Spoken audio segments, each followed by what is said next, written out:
Good evening. Elvis Presley died today. He was 42.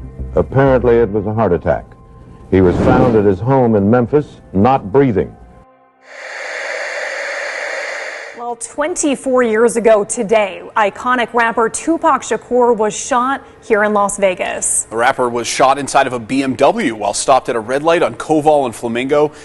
And we all know the story. He then died 6 days later. Kurt Cobain, the lead singer of the enormously popular rock band Nirvana, is dead at the age of 27. Atlanta-based rapper Takeoff, real name Kershnik Kari Ball, has died, according to police, after he was shot at a bowling alley in Houston. It's hard to keep up with Sam Smith's identities, but last night's Grammys, they, as Smith now prefers to be called, identified as Satan. Blood Sneakers, Lil Nas X's collaboration with art collective Mischief. The 666 pair of sneakers feature gold pentagrams, inverted crosses, as well as human blood inside the sole. Katy Perry performs Dark Horse at the Grammys. I wanted to be like the Amy Grant of music. Yeah. But it didn't work out, and so I sold my soul to the devil. I sold my soul to the devil. I know it's a crappy deal. This it came with a few toys like a Happy Meal. You've had three conversations with the devil. Three conversations Yes. with the devil. Why with the devil? Well, to make a fair decision, I think you have to be aware of both sides. And I was approached, so of course I had a conversation. I think that we all, as artists, because we're highly sensitive people, and this machine around us, this so-called music industry, is such a demonic thing. It sacrifices people's lives and their essences at the drop of a dime.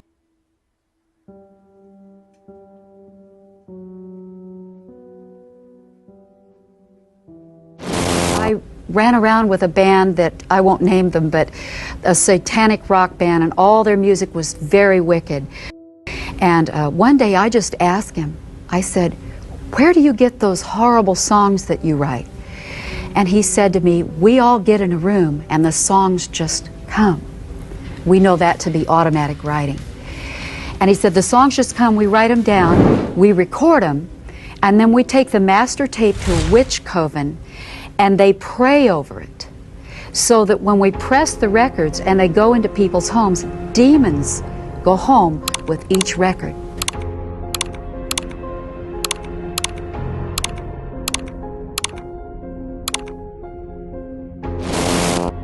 Satan is using the rock groups as his patsies to evangelize the youth of the world.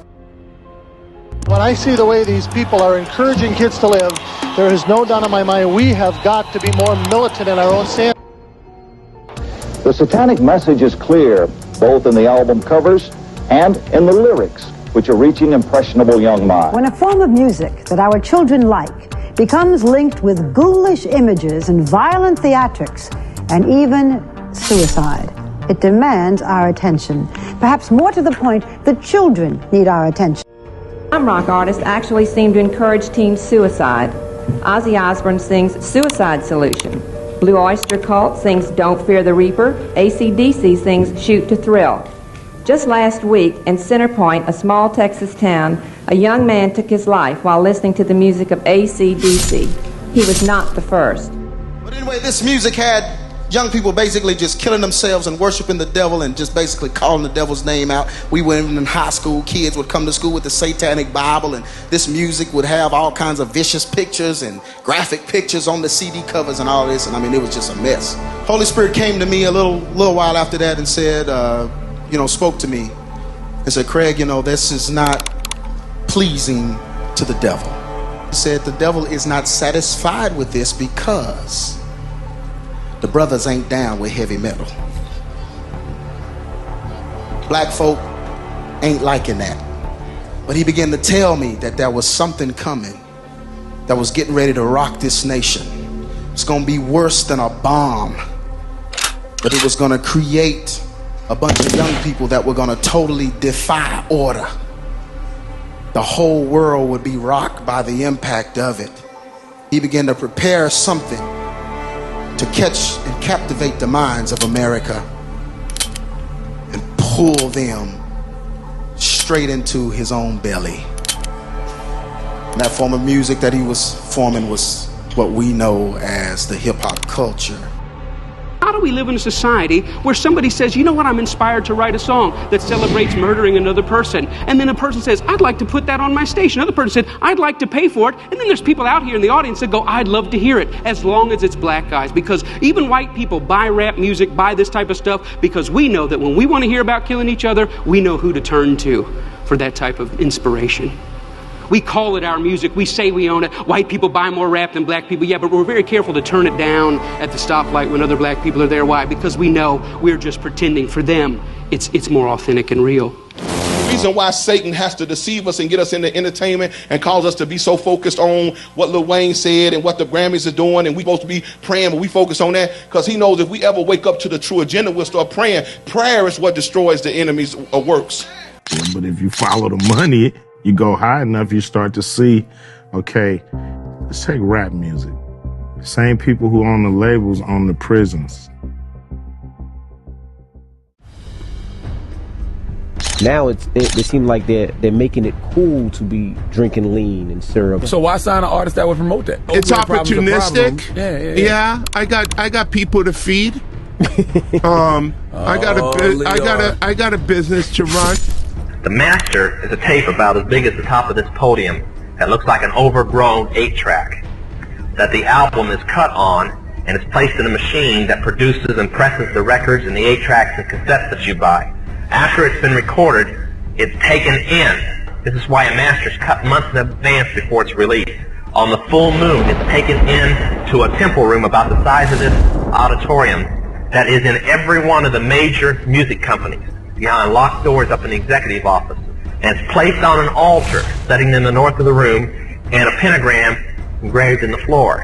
And 13 hand-chosen witches and wizards and a Cohen come in and conjure a principality or a power up, usually Regia or something like that, and order him to tell the demons under him to follow every record and every tape coming off of that master. As I tell many Christian parents, you can go home and count your kids' records, probably yours too, and count how many demons at least are there.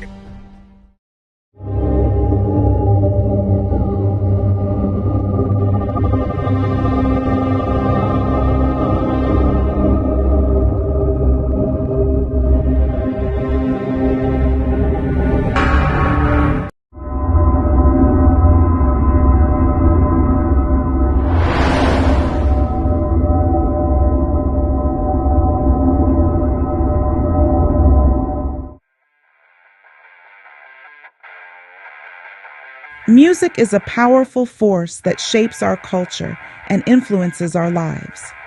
But what happens when the beats we love carry a darker message? Today, we dive into the controversial world of popular music, aka pop music, exploring its negative impacts on society and the demonic influences that are at play. Welcome to a journey into the dark underbelly of the music industry, where the lines between entertainment and the occult blur, and where the influence of dark forces on popular music is more than just a conspiracy theory. Follow along as we explore the dangers of witchcraft in music and the satanic influence that permeates the pop culture we consume every day.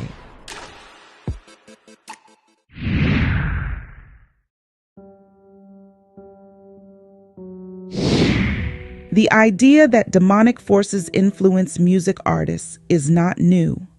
Legendary blues singer Robert Johnson is famously said to have sold his soul to the devil in exchange for unparalleled musical talent.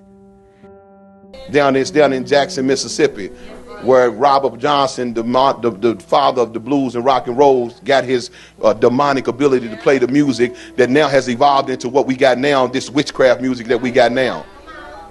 And that's why every other artist must do the same thing.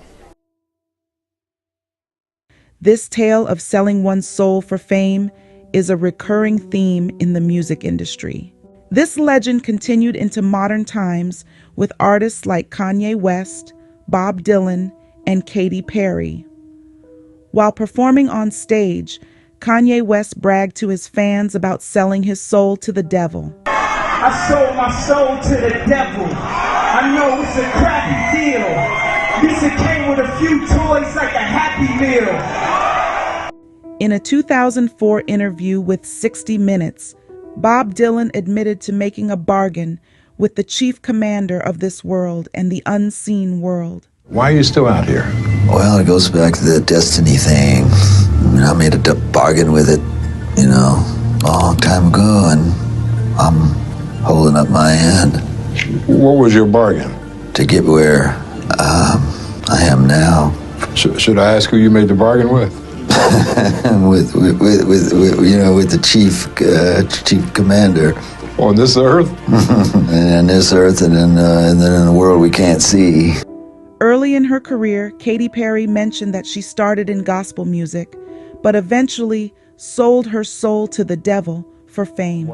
That's how I got introduced to the music industry, is through gospel music. I swear I wanted to be like the Amy Grant of music. Yeah. But it didn't work out, and so I sold my soul to the devil. What many don't realize is that Satan is the angel of music. Ezekiel chapter 28, verse 13 speaks of the devil's musical abilities in Eden. You were in Eden, the garden of Yah. Every precious stone was your covering, the sardius, topaz and diamond, beryl, onyx and jasper, sapphire, turquoise, and emerald with gold. The workmanship of your timbrels and pipes was prepared for you on the day you were created. It is no coincidence that Ephesians chapter 2 verse 2 describes Satan as having power over the air. In which you once walked, following the course of this world, following the prince of the power of the air, the spirit that is now at work in the sons of disobedience. Satan, that old serpent, knows the power and influence of music. That's why it is so ubiquitous in our culture. Music permeates movies, commercials, video games, and much more to impact our thoughts and emotions. So the great dragon was cast out, that serpent of old called the devil and Satan, who deceives the whole world. He was cast to the earth, and his angels were cast out with him. To gain further understanding of Satan and his schemes, watch these documentaries on our channel. Please like and share with those seeking truth. Let's get back to It's Just Music.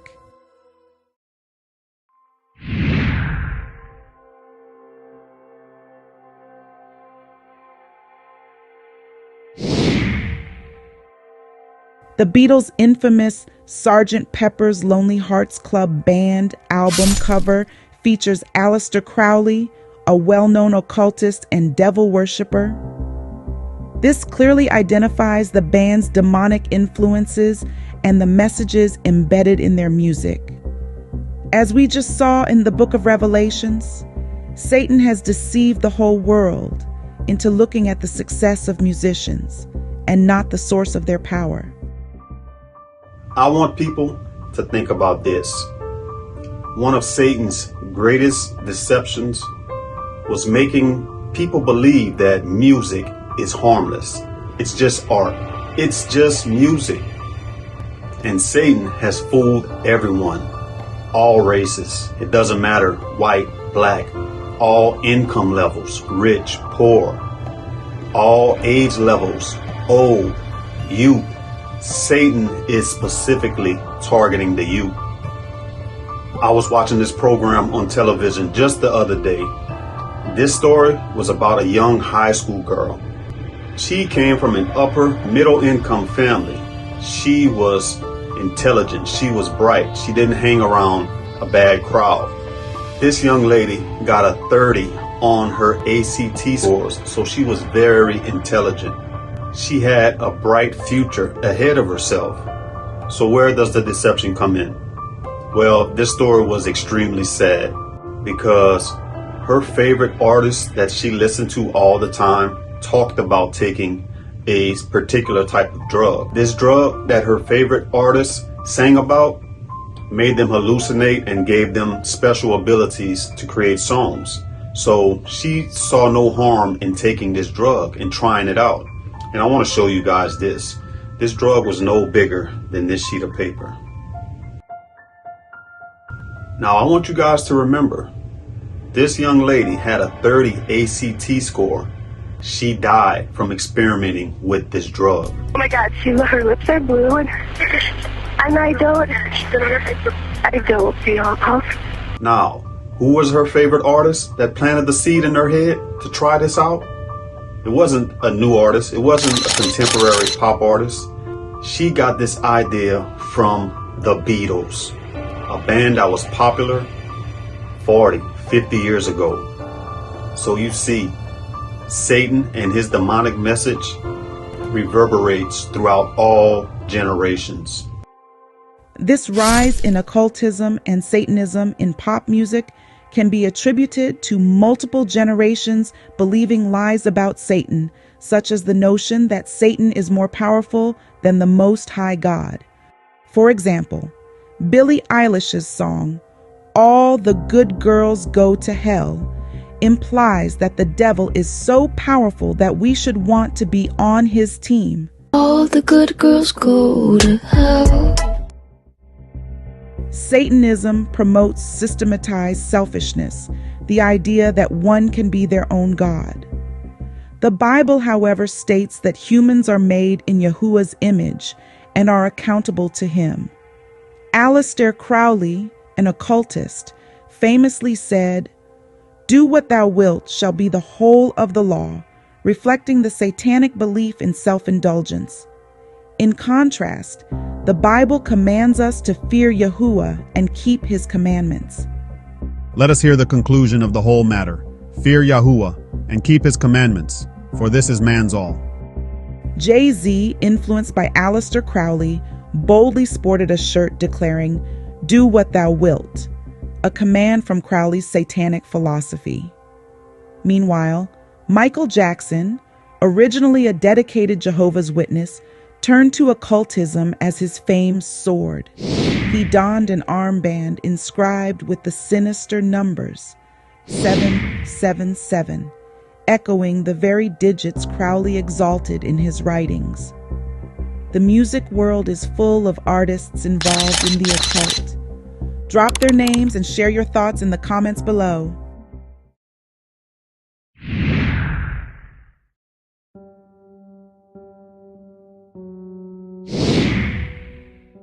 The culture of death in music is undeniable.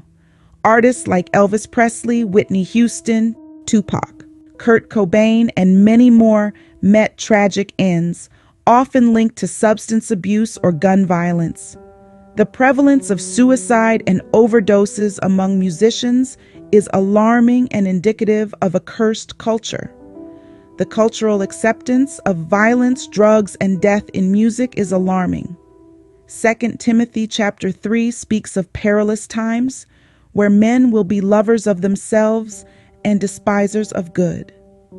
But know this, that in the last days perilous times will come, for men will be lovers of themselves, lovers of money, boasters, proud, blasphemers, disobedient to parents, unthankful, unholy, unloving, unforgiving, slanderers, without self-control, brutal despisers of good, traitors, headstrong, haughty, lovers of pleasure rather than lovers of Yah, having a form of godliness but denying its power. And from such people turn away. This prophecy seems more relevant than ever in today's music scene.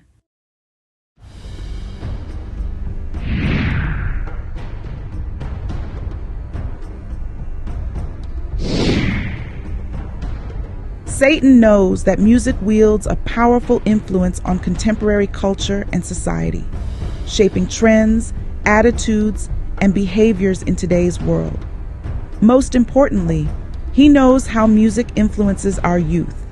Music artists play a crucial role in influencing youth culture and societal norms, serving as idols or Pied Pipers for millions of fans around the world.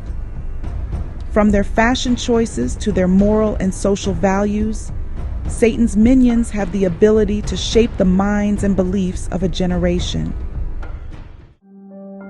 I think that it's important that we as parents be engaged in this fight for the youth, because Satan, he is after our youth.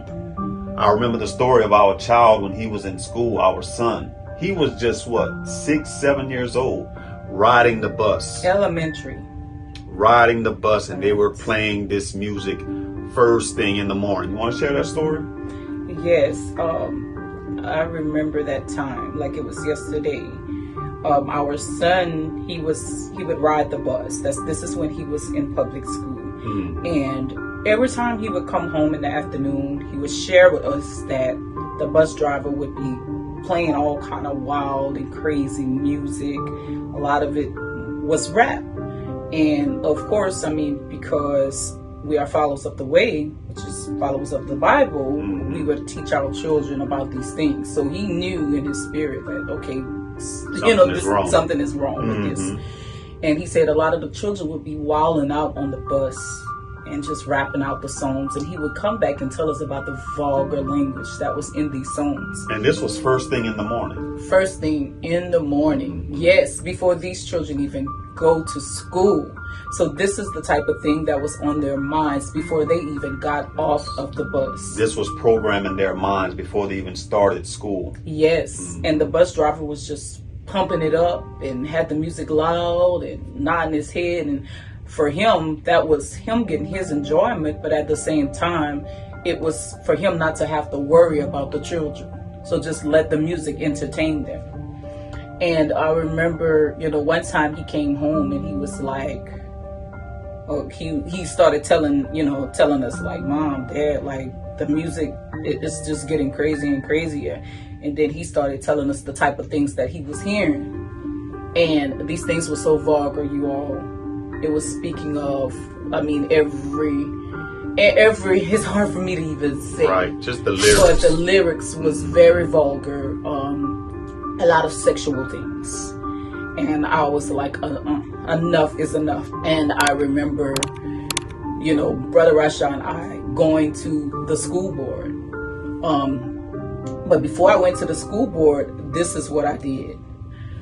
I went online and I actually Googled the station, because our son, he remembered the name of the radio station that would play every morning. That's how much it would play. He actually remembered what was the name of it. This music was on the radio station. Right. And he told us the name of it, and I went online and I Googled the radio station. And on the website, it actually had all of the songs that played every hour, what song played at a specific time. And you can actually click on the song and they had all of the lyrics. I was just amazed to see that. I was actually excited that I seen that, because I was like, I'm going to have proof. I can, of course, a child could come and tell us things, but the school board, because I was going to the school board, they could have told me anything. They could have said, well, it's his word against the bus driver. And the bus driver could have lied about it. But I actually went and I printed the lyrics. I printed the hours, like in the morning time when they normally on the bus. I printed it all around those times.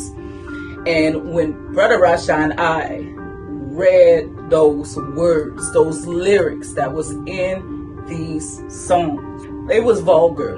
Everything, any kind of derogatory thing about, I'm trying to keep it clean, but I mean, this is what this content is about.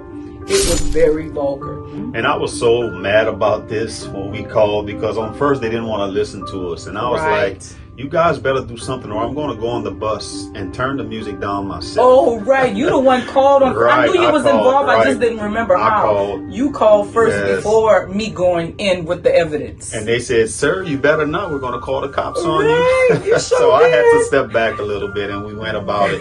Our sister Abigail did it. So he wanted to go on the bus and turn it down. Turn it off. So I remember us going there.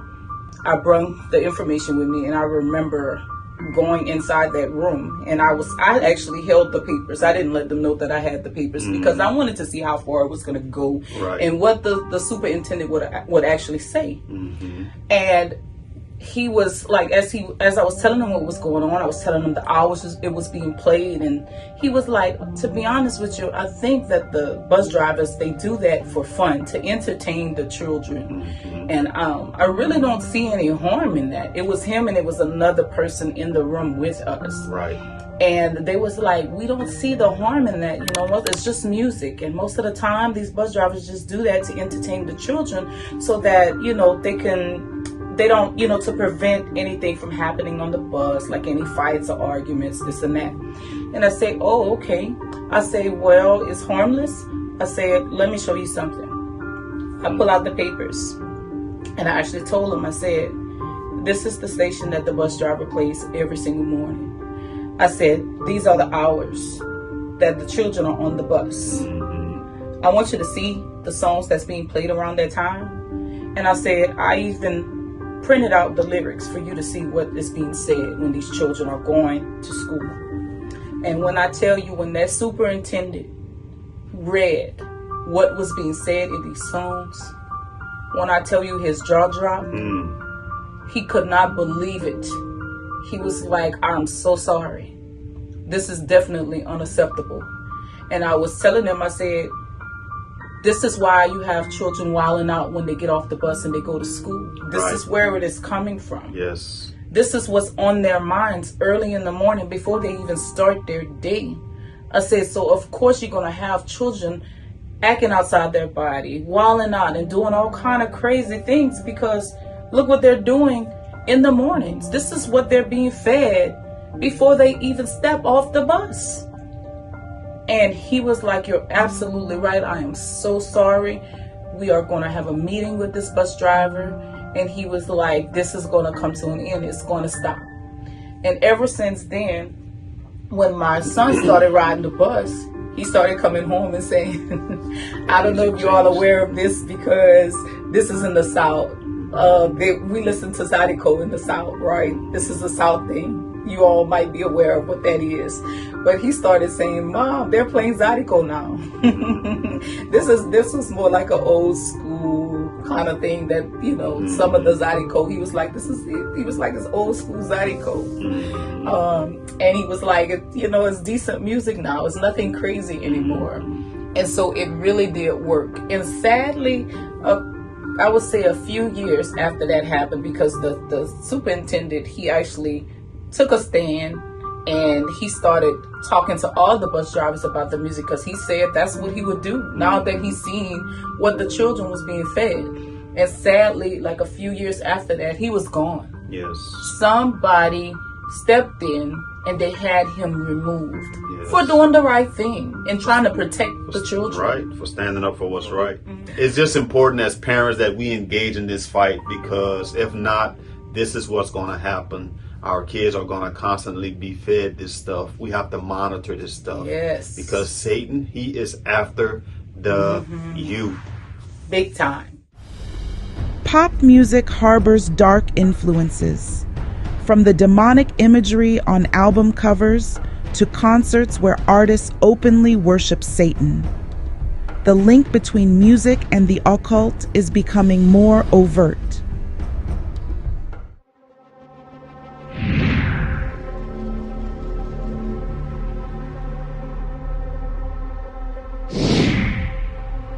Another disturbing aspect of the influence of Satanism in the music industry is the notion of musicians channeling spirits that overtake their bodies during performances.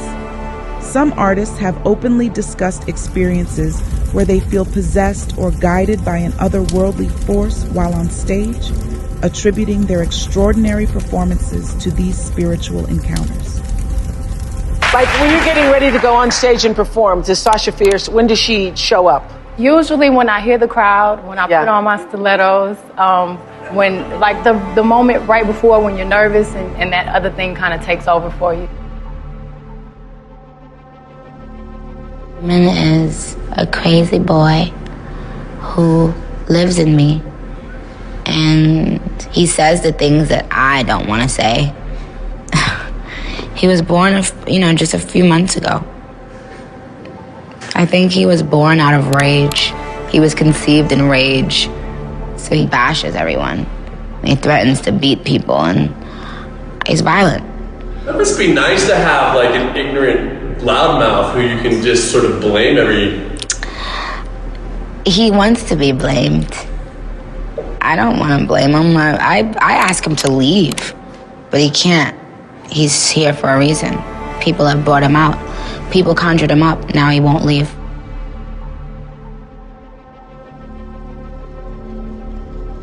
Like I say, to each his own, you know?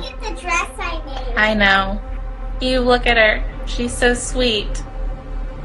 Hey, she powerful too. Yeah, I did magic on my brother yesterday. Don't talk, sweetheart. It's okay. You're a silly man. I can talk to kids. She powerful. I know. Cause that's a lot of people right there. She's sweet to kids, I swear. Hey, why you don't never just talk for yourself? Why you always talk to your community? You supposed to give them the orders. They don't supposed to give you the orders. You the controller. I got 10,000 angels right now. I got 10,000 angels in here with me right now at my command. You're rude, just a little. I sacrifice. I know. I will too. I said I will Say too. What? It's hard. That's a hell of a journey. 42 days, no food. No food. That's a hell of a journey. I know it is. Getting small. Felt like I was going crazy after that. Different. Everybody know what it take. Everybody ain't willing to do what it take. I'm over 3,000 years old. I'm up in rank. In today's music industry, several artists have admitted to incorporating witchcraft and spells into their music, claiming to cast spells on their listeners. Taylor Swift, known for her hit songs and massive popularity, is one such artist. Swift's music video for Willow features witchcraft imagery, and she has openly talked about the song being akin to casting a spell to make someone fall in love. Beyond these individual admissions, there's a broader pattern of satanic and pagan influences in the music industry. What really woke me up and let me know, like, okay, the enemy is involved in this kind of music. I'll never forget, there was I had to perform, and I was performing with this famous rapper. I actually opened up for him, and I was, got on the stage. I began to rap and do my thing, and while I was rapping, everybody was feeling it, and everybody liked it. And even this person, he was like, man, he shook my hand even afterwards that I got done. Like, man, you did a great job, and now it's his turn to get on. And so after I got off, I stood in the back of the club, and I saw him get on, and he began to perform. And there was this voice that came to me. And again, I know the voice now, but at the time I didn't know the voice. I just heard something, and I listened. And this voice said, I need you to go back. I need to go to the back of the club. I need you to stand on the back wall and watch. Literally, my eye opened to the spirit world. The moment that I said I was going to do what this voice was telling me to do, it was as I got activated. And my eyes opened to the spirit. I see these dark shadows come out of this rapper's mouth and enter the people that was in the club. The women started getting more like seductive and promiscuous, and then the guys started getting more angrier and rowdy, and like the next thing you know, gunshots happen in the club, and we run. Artists like Lady Gaga and Beyonce often involve the use of occult symbols, ritualistic performances, and lyrics that glorify witchcraft and rebellion against biblical values. This trend isn't just about individual beliefs, but reflects a deeper cultural shift. As our society becomes more secular, themes of witchcraft and the occult become more mainstream. This shift can desensitize young listeners to these dark themes, subtly altering their values and perceptions.